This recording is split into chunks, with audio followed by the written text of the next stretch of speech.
going to go to Tulsa and see if we can find us a Honda Rebel 1100 with the automatic transmission, DCS or whatever they call it. Going to take the Buick to Tulsa. +21% annualized targeted returns. Says the damn thing is recording. And supply-constrained markets. The Federal Reserve is boosting real estate now with super low interest rates. Will rebuild? And I can control it from the phone. Special report. Don't fight the Fed. Flow with the Fed. Call. And it does say red. 1414. That's 800-1414. With 1.5. Well, maybe I can. Relevant value in progress and a 15-year track record.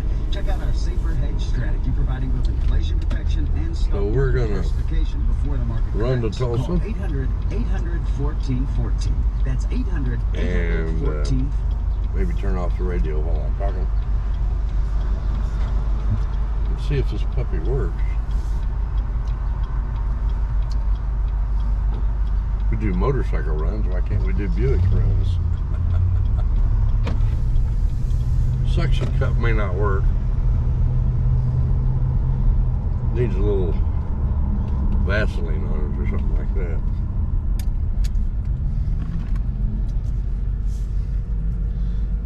Just licking it doesn't seem to hold on the windshield very good. It's enough for the weight of the GoPro, seems like. But if I move it around and all, it doesn't work. Roll up the window and everything will be a little better. Roll it down a little bit for smoking. We're going to go to Tulsa, and we're going to go to Honda of Tulsa and see if they got a bike I want.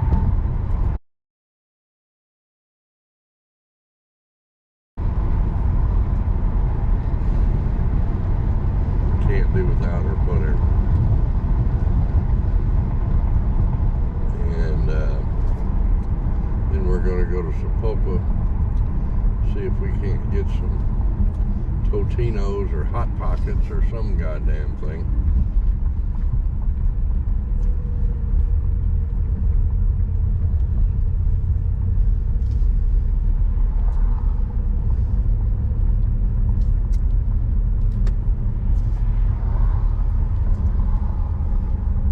This guy's going 20 miles an hour getting on this fucking highway. 20 miles an hour. Yeah, thank you. God, do you think he'll ever get to 80 miles an hour? Thump thump. And Alexis wants to go faster than this guy.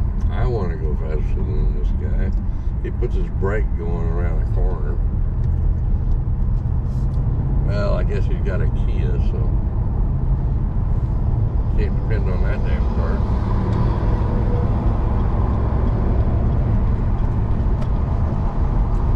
He ain't using any horses at all trying to get the highway speed here. But we did get to 60, the minimum.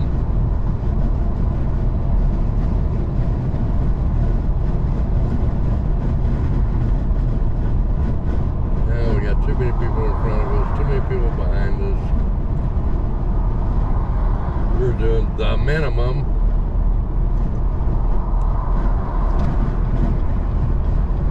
I don't normally do this, but I'm cutting that bitch off because I don't think she'll ever pass anybody.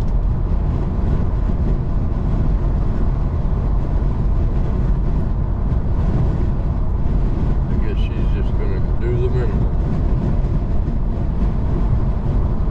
Maybe so. Anyway, I'll just work on my talking ability while I'm moving. Let's see, we got the 75, which is good enough for me.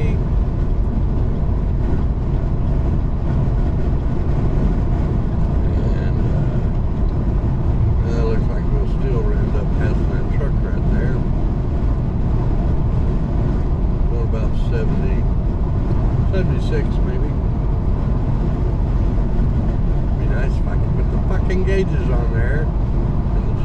would work and record the goddamn GPS markers. But GoPro knows about it. So there's bound to be a firmware update eventually. Ooh, look at that line of cars. Got two trucks passing each other, 40 cars behind them, trying to wait for them to get it done. Those two trucks need to get a room. Okay, I'm happy with that. A lot more traffic going to Oklahoma City than there is going to Tulsa. That's the story of our lives. I'm going to open up my Mountain Dew.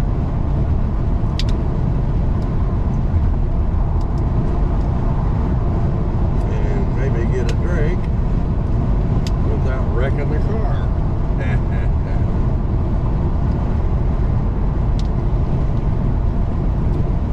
Yay.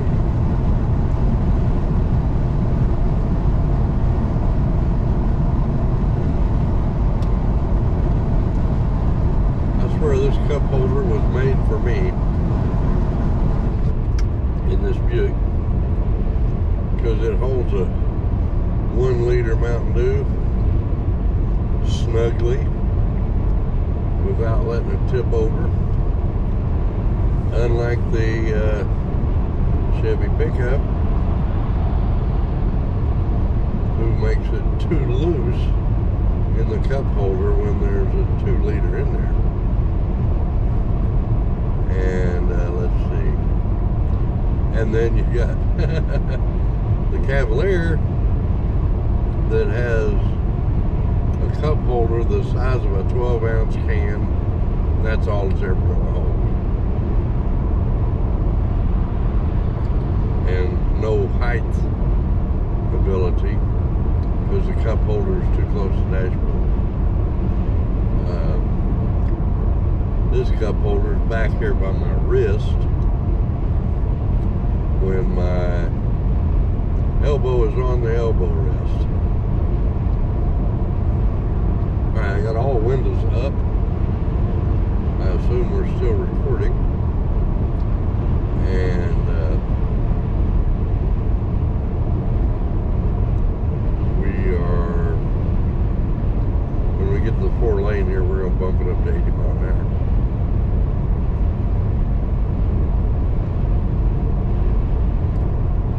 As we can get to Tulsa in a reasonable amount of time.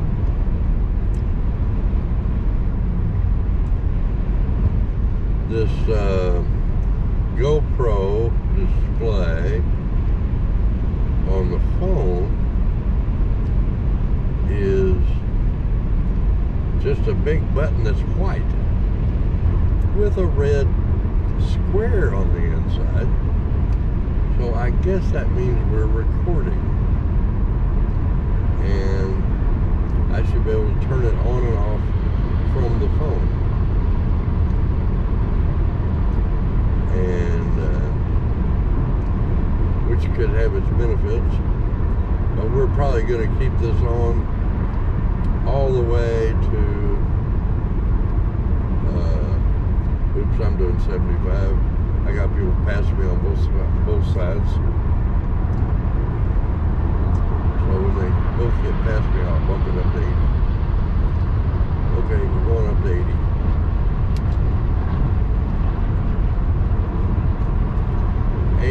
82.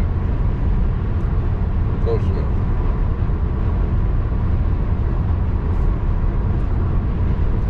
We might just back it off about 2 miles an hour once we get settled.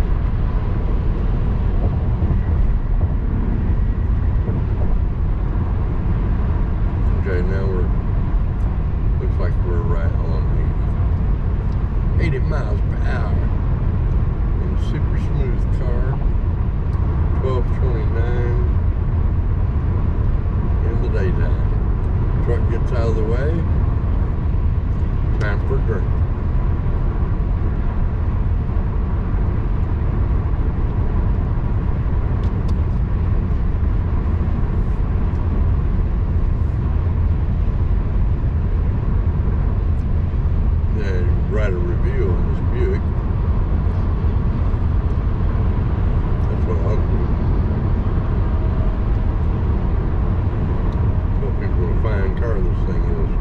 then it'll probably blow up on camera. Now, looking like above us, in front of us, some of these people aren't doing 80. Don't have anybody coming up behind me. So, might be able to work my way through this crowd. Unless they're all doing 80 or better.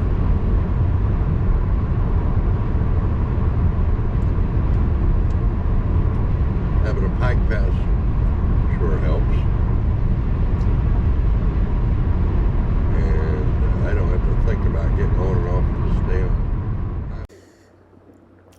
Well, I was going to talk to you about this Buick that we're riding in.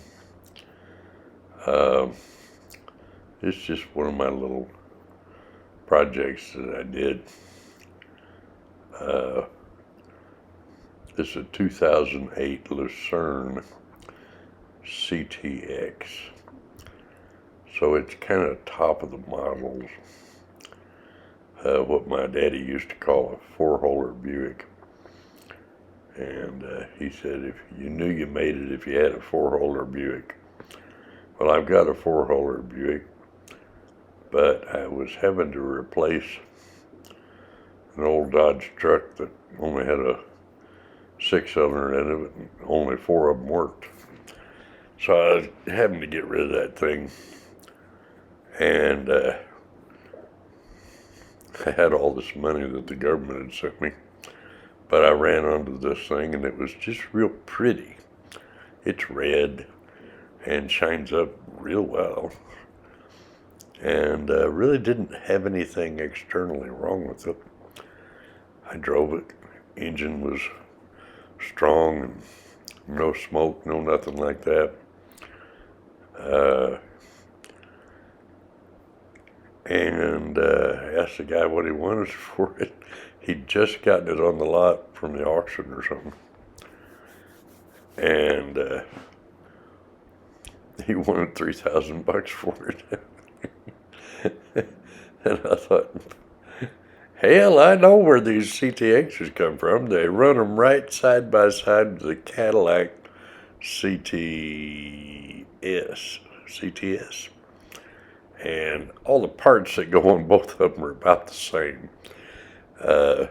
My biggest complaint is these magnetic shock absorbers on this thing that are computer controlled.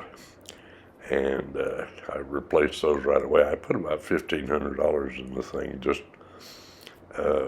cosmetics, just fixing little things that people just ignored. And so I was having a real good time, and just, I felt like I'd found a diamond in the rough, you know, and had no money in the thing.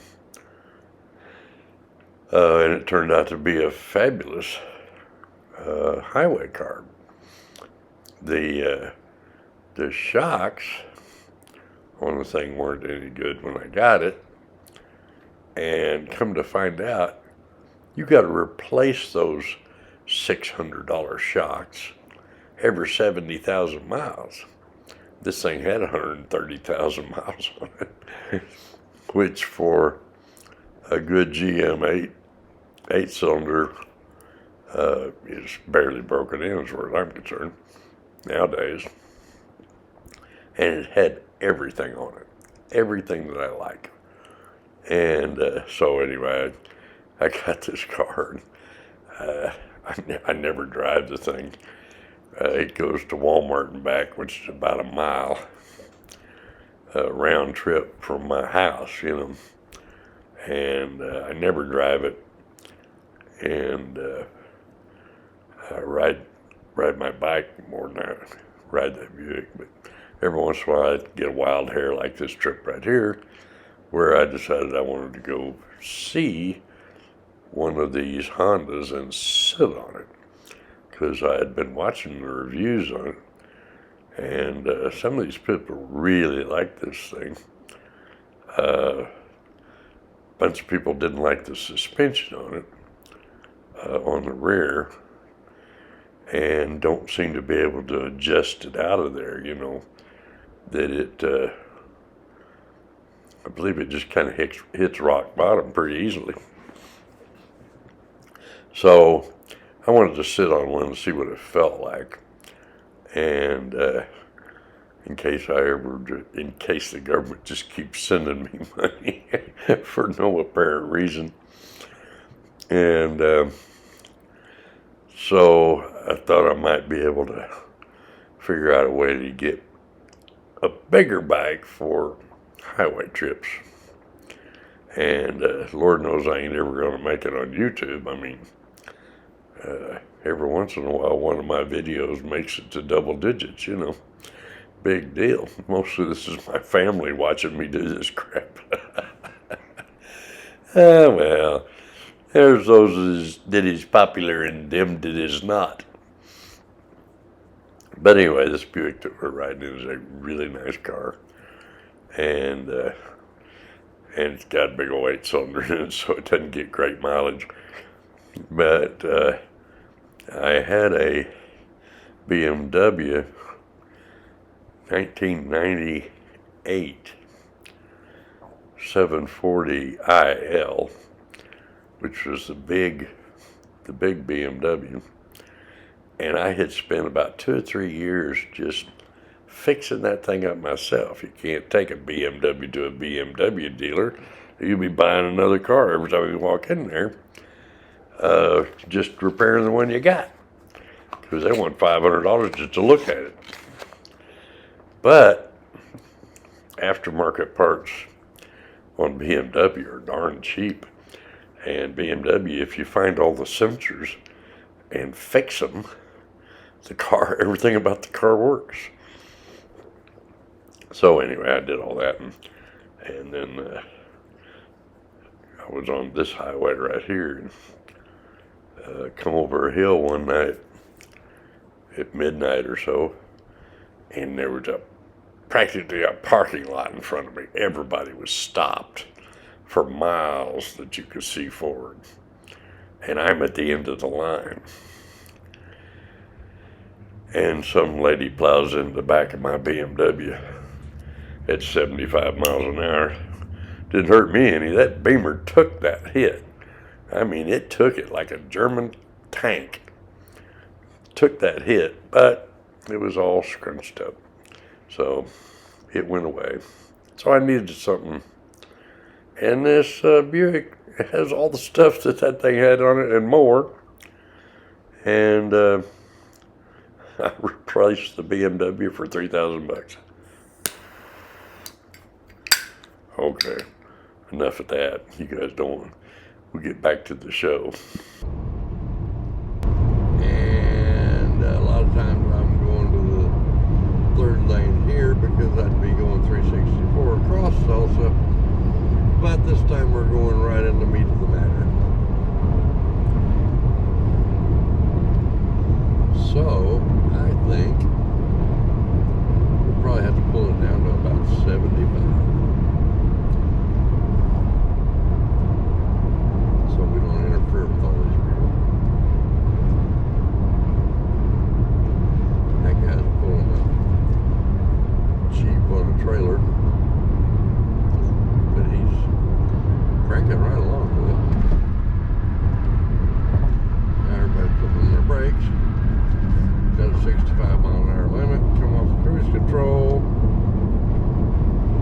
and see what happens next.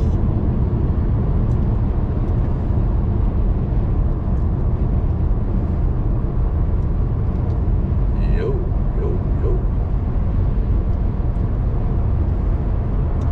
Try to get around this trailer guy, 'cause he looks like he's got a bunch of money in that rig.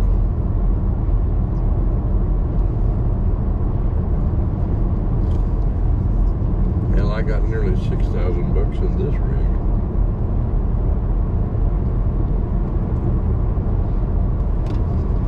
Which means I could sell my car and my little motorcycle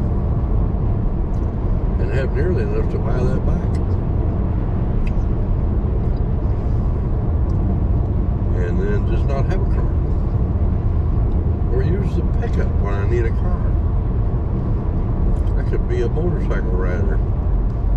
majority of the time. Wouldn't that be fun? I don't know how much of a highway vehicle that'd be, because I'm talking about getting what is it, DTS or whatever it's called, transmission. It's an automatic transmission on a Honda. I've been in training for that. I have been having to shift, but without a clutch. And this little mother, 1100 Rebel, no, not a Rebel, I forget what it's called.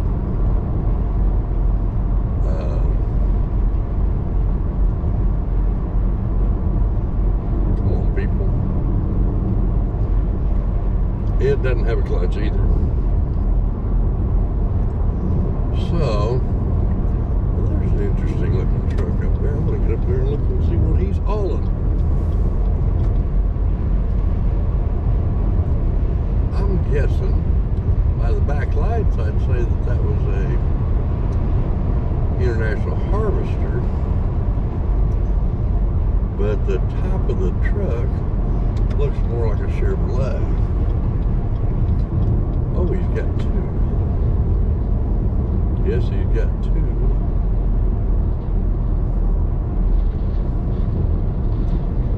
I don't know what those are. Yeah, the front one's a Chevrolet. Oh, the back one is too. Two Chevrolets of vintage years.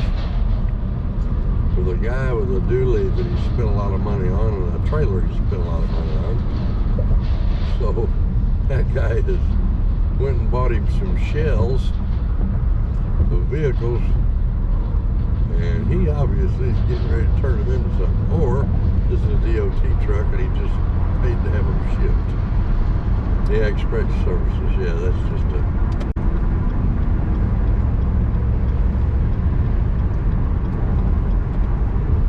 so if somebody had paid to have those shipped and they're going the wrong direction, I wouldn't take those back east. They'll rust in the salt. Those need to be going to California. Turn them into Mexican lowriders. Stuff like that. Nice weathers. Always look for cyclists. Well, isn't that sweet of them? Nice weather. Look for cyclists.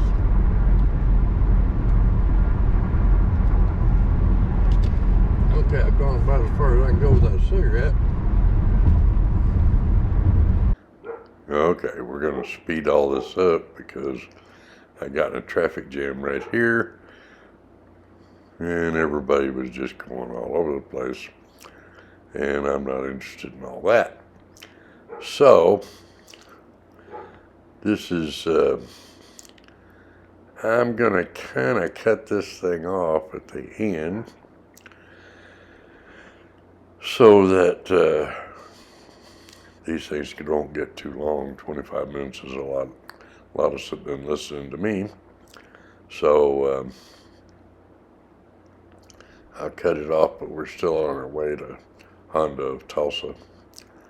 And we'll pick it up where we left off on the very next video, because I need to get a couple of these, in the can. And so I'm kind of rushing it along a little bit. But anyway, you see when I do go out for a little excursion, then going to Tulsa. Tulsa's 35 miles away from home, so it's a nice little jaunt, but a little too far for the Honda. So we will cut it off here and see you on the next one. Subscribe, give me a like, send me money, whatever you want to do. I really appreciate you watching it. and we'll see you again. I don't know how to turn it off.